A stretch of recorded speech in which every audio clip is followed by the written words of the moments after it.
Hello, everyone. Another roster apocalypse. Last of the year, surely. They can't. It's today is the day of the deadline. There can't be any more. I swear that video I recorded yesterday, I had no prior knowledge that teams were considering changes. I had no idea, but it happened. Let's get into it.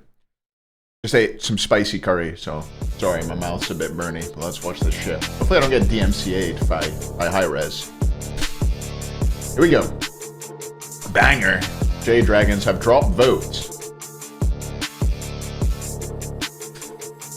And the Hounds picked up Coast to replace him. The Hounds? Sorry, the Dragons have picked up Coast from the Hounds to replace him. And the Hounds have stolen away Stu from what's that team called? They're called the Gladiators, the Gilded Gladiators. As we're about to see, the Glads haven't got a confirmed new player yet. Alright, that's enough of that. I don't want you to have to watch any more of that. Tweets. NEQ lost all year last year and stayed together the whole time. Win several times this year and everyone leaves. Damn. It is kind of funny. If you're on one of these quote-unquote bottom teams and you do well, you do tend to get players poached. People end up going up to the quote-unquote better teams. And Benny seems to be a victim of that this year. Didn't have that problem on the Valks somehow. Valks catching strays. You know how it is. Fuck it. Coast. Leaving the Hounds was the toughest decision I ever had to make. These guys gave me a chance at the start of the year when everyone else said no, and we achieved a dream together. So I'll be eternally grateful to them, and it felt like a family. Wish them the best. It's interesting as well because Coast was approached previously by the Leviathans and stuck with the Hounds. But I think maybe when Quig left, maybe the team felt less like a family after that. When you lose a player after you've turned down a spot as well. Was that? No, that was Quig left first, then Coast turned down the spot, I think. Yeah. I don't know. I don't know what's different with the Dragons. I know that PBM and Coast were considering teaming together at the start of the year. And Cream Dog says, best of luck to Stu and the Hounds. We only learned about this as of yesterday. Roster locks are at midnight, so we're still discussing who we should get for this weekend. So roster locks were originally at 11 a.m. from what I did ask one of the admins at some point. I was told they were 11 a.m. today, but obviously extenuating circumstances for the Glads. They lost their player very late, and it's very difficult to find a replacement at this time. So, let's talk about what's going on. Vote has been kicked off of the Dragons. I've spoken to him a little bit. I hope he doesn't mind me saying, but as soon as he was off the Dragons, as soon as they were even considering replacing him, he decided that he just wasn't going to play anymore. He said that basically he didn't want to play on a team which he didn't believe could win Worlds. So he will not be stepping into that Gladiator spot, from what I understand. And then Stu gets the call up from the Hounds. Not sure if they even spoke to Vote. I wouldn't be able to tell you. Maybe they did, maybe they didn't. They probably did. I mean, Neil and Vote will be pally, but Vote's decided to just come back home, and he said he's excited to spend the first Christmas with his family that he's had in 5 years. So can understand that in terms of who the Glads can now get. That's where it gets difficult, right?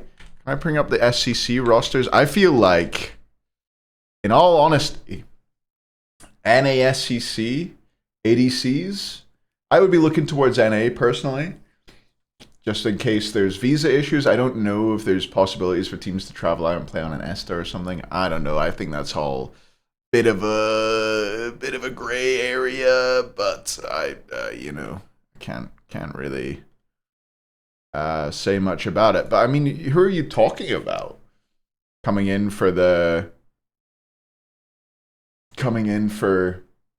ADC role for the Glads? Do you look at Wowie? Wowie and Kierme have obviously played together before, but Wowie never done especially well in the SPL. Zen's been like considered the next up for a while, but is he good enough for the SPL? I feel like at every big event he's been pretty unimpressive. EU guys, you would have a bit more faith in my opinion. You could look at someone like Spadio or Echrome or Streak Up or something like that. You might look at one of them and say that would be a good pickup, but whether they want to travel over from EU to play on a bottom SPL team, it's a big ask, and whether they're able to travel and play on LAN, it's difficult. So I guess the other thing you could look at is picking up a mid laner and sticking Snoopy over into the duo side of the map, which I think maybe gives you a few better options. I think Baronic was tweeting recently about how he misses comp, so maybe he'd be an option. Let me see if I can pull that up. I'm sure he was. Sorry, not properly prepared. So here you go. Really misses sometimes, he was saying, posting some SBL screenshots like 5 days ago. There's Baronic, and then maybe other ones you'd think about are Crimson, perhaps someone like Nehu coming into mid and replacing, and Snoopy moving over to ADC, if that wasn't clear, then I'll make that clear. Could be decent. Those are the things I'd be looking at personally if I were on the Glads, I think. But yeah, I guess we'll find out later on tonight. I have heard a rumor that is none of those people. So we'll see. I can't spoil it. I wouldn't do that, but we'll see if the rumor turns out to be true. I haven't had it from anyone particularly reliable as of yet, but we'll see. Anyway, I think that's it. A quick Hayvering. There might be another one to come when the Glads roster change comes out, or maybe I'll just start to set up some interviews. I already spoke to Vote. He does not want to do an interview, but maybe he'll give me a statement or something, a written one. But yeah, that's it from me. Thanks for watching, and I'll see you probably with some Roster Apocalypse interviews sometime soon. Can they not just stay together? Anyway, bye everybody.